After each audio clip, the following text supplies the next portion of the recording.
Podotýkam, že tanky LT-38 sa objavovali aj vo výzbroji iných armád. Nemci ich mali zaradené ako Panzerkampfwagen 38T, T ako Čechoslovákiš. No a na modifikovaných podvozkoch tohto tanku neskôr inštalovali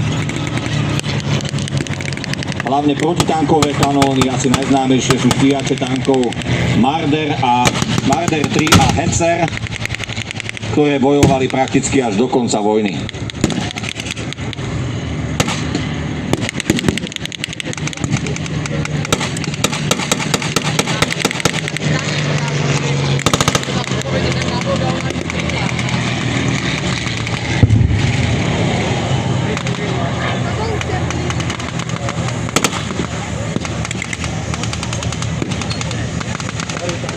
Tak, sovietským pilotom sa zjavne podaril zásah